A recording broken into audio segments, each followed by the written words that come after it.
Hey there, and welcome back to another episode of Red Sparks Crypto Blog for your Cardano and crypto news.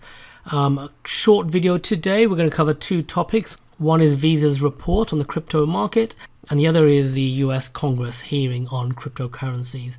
Quick look at the markets, not looking great. A lot of red. Bitcoin back below 50k. Cardano hovering at the $1.36 mark, which isn't great. But as I always say, I have no idea what's going to go on in the crypto market, so don't come to me for advice.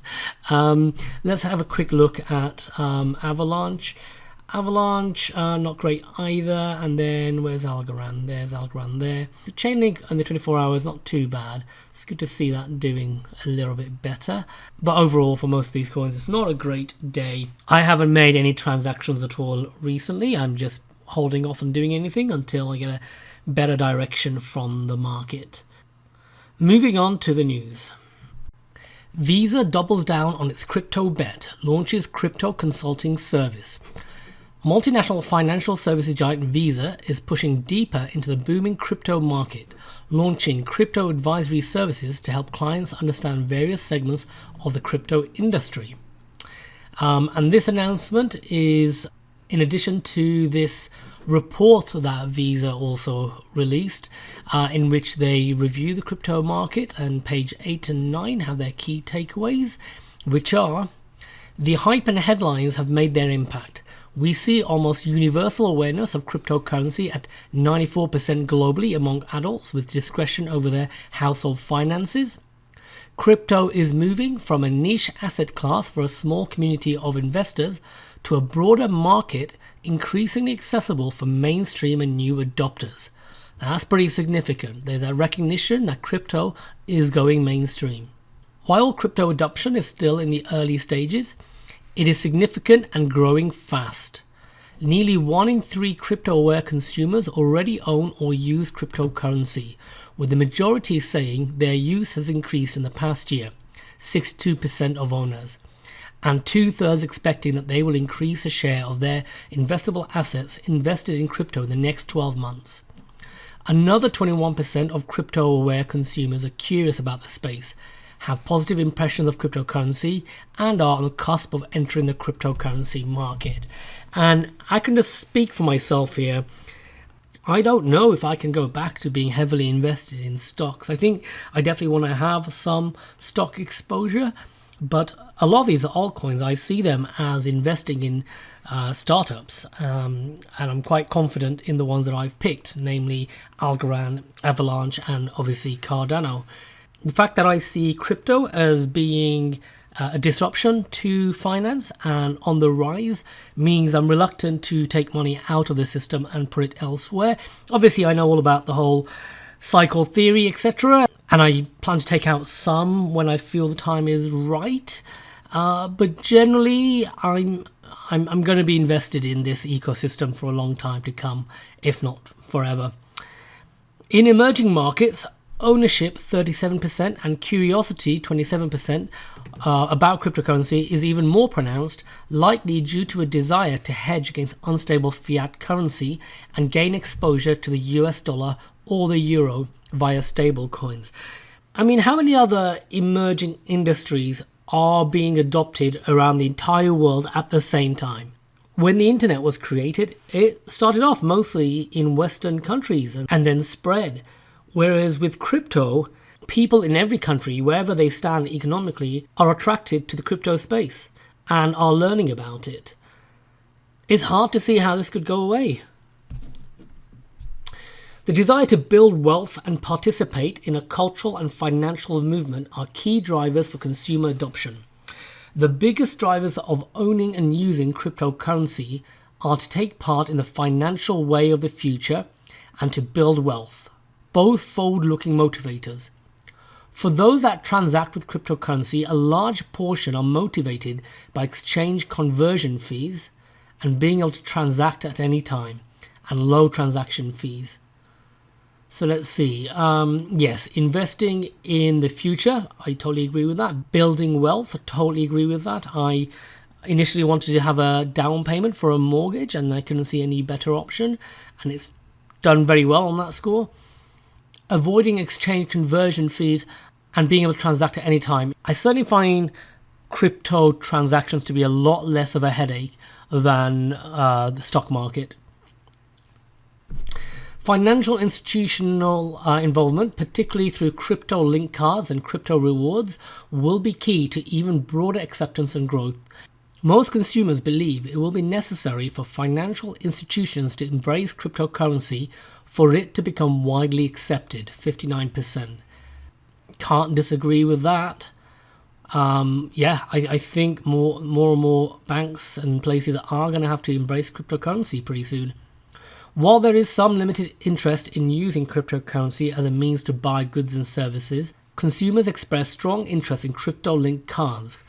The only reason I haven't been as bothered by that is I wasn't quite sure what the tax implications are of doing that. If there was no tax implication, I can just go out and spend my crypto using a card without having to worry about calculating taxes later, then I would do that. But as it stands, I think there might be tax repercussions. So it's just not a feature I need at the moment. And to enter the ecosystem through cryptocurrency rewards, that is definitely very good. Staking rewards or yield or all sorts of other things. If you don't know about it, you're definitely missing out. You can definitely gain much better interest on your savings than investing in the normal banking system. Most crypto owners would be interested in buying cryptocurrency from their bank. Yeah, I've got nothing against banks per se, so yeah. And many crypto owners are ready to take their business to banks that have jumped into crypto. Yes, banks that are welcoming crypto instead of making you feel like criminals, where I think it was like HSBC and Barclays, for example, stop you from transferring any money into a crypto exchange. For that reason alone, I am probably never going to go back to using those banks ever again. Just that attitude tells me everything. More than a third of current owners indicate that they plan to switch to a bank that offers crypto products within the next 12 months and never come back, as I just said. As crypto continues to emerge from being a niche area, there may be significant opportunities for non-crypto native companies, example, financial institutions, to add cryptocurrency rewards and payment options to their offerings. The significant majority of consumers who use cryptocurrency express interest in crypto-linked cards, 83% of owners, and rewards, 86% of owners. So that just sounds like a repetition of what they said above. So yeah, a positive report there from Visa, who are clearly realizing the disruption that crypto is bringing to the traditional financial markets. House memo details Congress priorities ahead of crypto CEO hearing. So if you're not aware, there is a hearing happening this morning in the US at I think 10 o'clock ET around cryptocurrencies. It's being led by the United States House Committee on Financial Services. And they've released a memo as to what they're going to be discussing.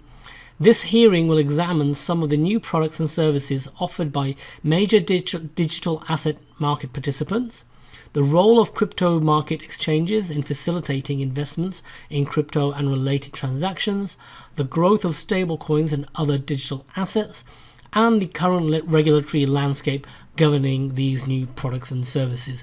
Each one of these could be a very lengthy discussion, so that's quite an ambitious agenda there. The list of people that they are hearing from today include Circle, FTX, Paxos, and Danielle Dixon from Stellar, who's a very good talker. I've seen her do these sort of presentations before, and she's done very well. So I'm hoping they'll put up a really good representation of the crypto industry. While the memo highlights the role of exchanges in serving as an entry point for crypto, the hearing will also discuss decentralized finance, given its potential to replicate and replace conventional delivery of financial services such as loans, asset trading, insurance, and other services. So politicians are waking up to DeFi. And so it goes on. I'm surprised they didn't talk about NFTs, but I guess that would have made it a bit too broad. And it probably falls under regulation. So yeah, it should be interesting to see what happens with that. This is funny, I thought. I saw this tweet for Avagotchi, it's a NFT game on the Avalanche network. Look at this cool looking warrior here with this awesome armor and awesome sword. This is a fantasy, and here's a reality when I actually connected to Avagotchi and I went to the market to buy someone. Not that I was actually going to buy anyone, I was just curious. So I just found that quite funny, the marketing tactic of a lot of these games, the promise and the reality. And let's just do a random scroll down my Twitter feed. Chainlink, this was quite good, I thought. Former Google CEO Eric Schmidt will join Chainlink Labs as a strategic advisor during what Chainlink co-founder Sergey Nazarov called a crucial inflection point for the growth and adoption of blockchain networks and oracles. So this could be why Chainlink got a boost today. I think that's really good news to bring on somebody with the weight of Eric Schmidt. And it's also, again, another recognition in the wider world about the growing importance of cryptocurrencies. First ERC20 converter on Cardano. So if you haven't seen that, the ERC20 converter for the AGX token is now on testnet. Pretty soon we're going to be clamoring for mainnet and not testnet, but it's really good to be seeing actual dApps being deployed to the testnet. So that's good news. A lot of people have been waiting to hear about the ERC20 converter, and hopefully if that test goes well, they can then add in other coins and launch it on mainnet. Australia drafts plan to regulate Bitcoin and digital assets, effectively legalizing Bitcoin. That's quite interesting. I'm going to have to definitely read up on this later on. Fidelity Digital Assets taps Nexo's crypto credit lines in new partnership. Let's have a quick look at this one. The deal combines Nexo's crypto lending facilities with Fidelity's high security brokerage to provide institutions with new crypto on-ramps. The two companies have struck a deal to develop a product range that will extend Nexo's credit lines and Fidelity's state-of-the-art secure crypto brokerage to institutional clients. Okay, so that's interesting. Nexo and Fidelity are partnering. I do have Nexo tokens and I do use the Nexo platform quite a fair bit. So that's interesting that Fidelity have recognized Nexo as a key strategic partner. Could this be the start of the crypto gold rush where traditional finance are rushing in to establish partnerships or to acquire crypto companies before it's too late? I feel like that's kind of what we're seeing now happening in the market. So that's it from me today. If you like this video, please give a thumbs up and consider subscribing. Thank you very much to all my viewers from the last couple of days. Really appreciate that. A big step up from the past few weeks prior to that. And as I always say, I'm just a YouTuber for fun. I've got 189 subscribers. It'd be great to get that to 200. I'm actually trying to get it to 1,000. At that point, I'm able to change my URL from this X-rated URL up here. So please help me get there so I can get rid of that. Shouldn't have told you that, huh? But if you got any comments, please leave comments down below. I'm also going to be launching a separate channel on machine learning and AI, which is my other area of interest. So yeah, keep an eye out for that, or let me know in the comments below if you think that's a good idea. As for this channel, I'm kind of torn, as you can see, between doing the deeper dives and doing the daily sort of news updates, wherever they are, like these ones. The deeper dives tend to have more views, but they take more time to produce, whereas the daily updates are slightly quicker to do. If you've got any thoughts on what you'd like to see, let me know. Also follow me along on Twitter if you want to keep up to date with my daily ramblings. And other than that, I hope you all have a great day.